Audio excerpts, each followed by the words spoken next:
today I'm going to be making my gluten-free, egg-free chocolate chip cookies. I have 1 stick of salted. I always use salted butter. It's been softened, so I have that in my KitchenAid stand mixer. And to that, I'm going to add a 1/2 cup of tightly packed light brown sugar. And then we are going to add 6 tablespoons of granulated sugar. I use raw cane sugar, so it gets a little bit clumpy, so I just have to break it up a little bit. But we're going to use 6 tablespoons.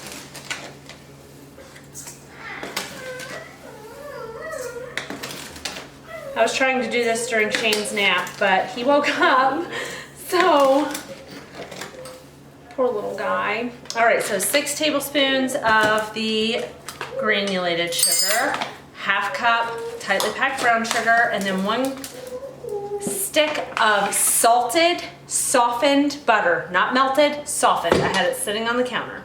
So we are just going to turn this on, and just a disclaimer, my KitchenAid mixer is very squeaky. I need to oil the spinny part. Not sure what you want to call that. All right, so we're going to get that creaming together. While that's working, we are going to take 1.5 cups of all-purpose flour. I am using, you guys, King Arthur gluten-free all-purpose 1-for-1 flour. Oh my God, it's the best flour on the planet. So we're gonna do 1.5 cups. I always sift my flour. It takes a little bit, so I will speed this part up for you guys, but it's 1.5 cups. Like I said, King Arthur brand, gluten-free, measure for measure flour. So good.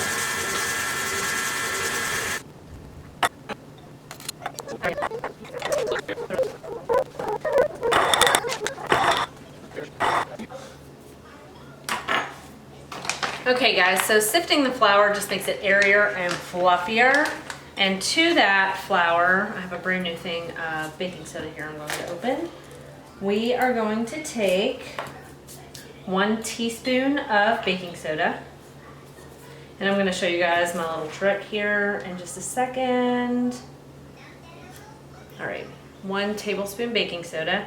I just use Arm & Hammer, and I'm just sprinkling that over top here, okay? And then I'm going to show you my little secret here in a moment. And then 1/2 teaspoon of salt. That seems like a lot of salt, but we're going for it.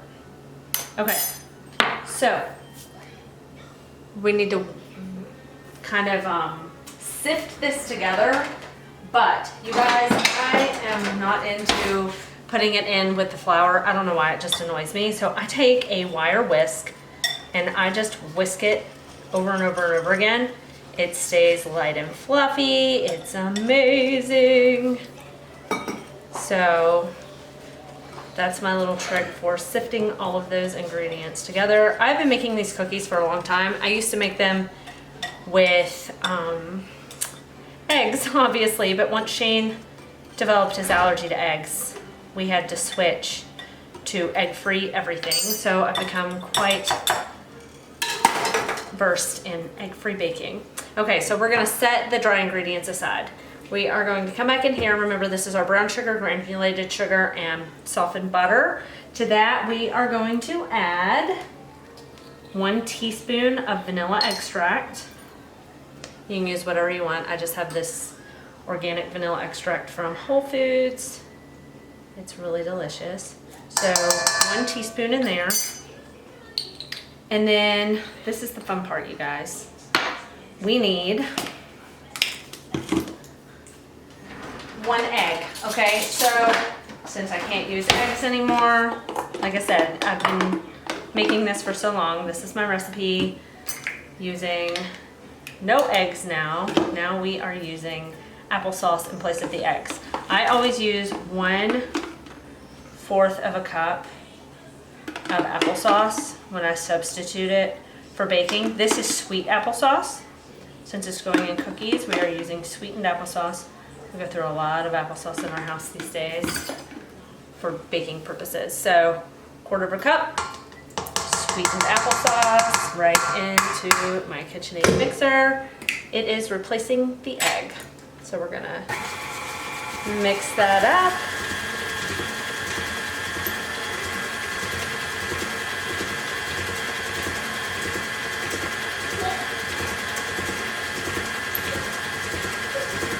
We just want this to be light color and creamy. Beat it a little faster here. Okay, it looks amazing. So I don't know if you can see it in here. Try to get the camera. It's very light, pale in color, and perfect. So we are going to leave that on the lowest setting, and we're going to start putting the dry ingredients in just little by little.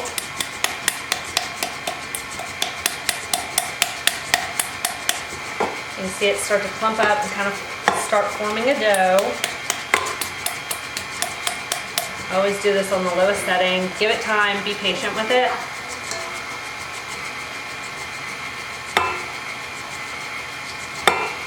I do have my oven already preheated to 325 degrees so that it's ready to go when the cookies are.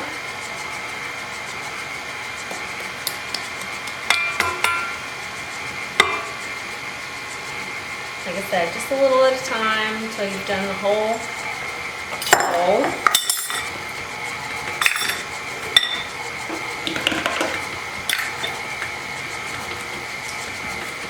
And then you're just literally going to let it mix until it forms a dough ball. I do not use the dough attachment when making cookies. I use the blade, the spade, and I have one with a scraper attachment. It's awesome. Okay, this looks good, so we're going to turn that off, and we are going to add in the main ingredient. You guys, Enjoy Life brand mini chocolate chips. These are the best chocolate chips ever. This is a brand new bag. I'm going to use about half of it. A lot of recipes say fold it in. You guys, like I said, I make this all the time. I don't fold. I just put it on the lowest setting, let it mix in. Once the chocolate chips are combined, voila, you have cookie dough.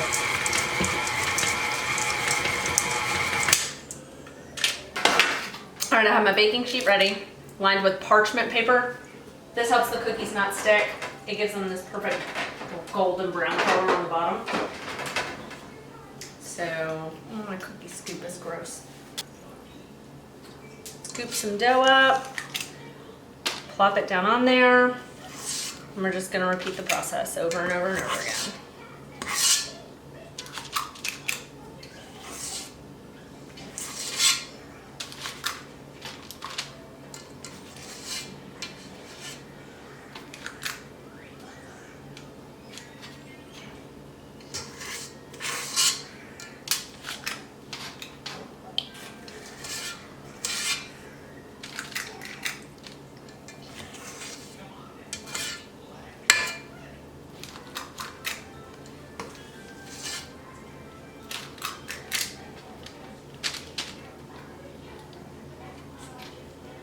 You want to place them about 2 inches apart, guys, about 2 inches apart.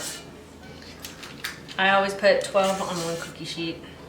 I only do one batch at a time. That way they cook evenly.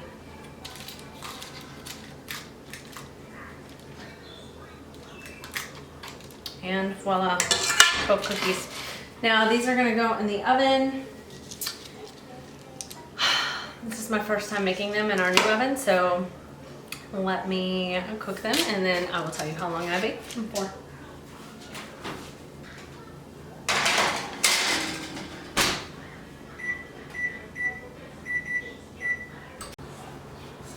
Hey guys, okay, so 325 degrees on parchment paper for 12 minutes. That's how long. I didn't go past the 12 minutes. You can tell they still look really light on top, but the edges and the bottoms are this beautiful golden color, like not quite brown. You don't want them to get quite brown. They're very flimsy.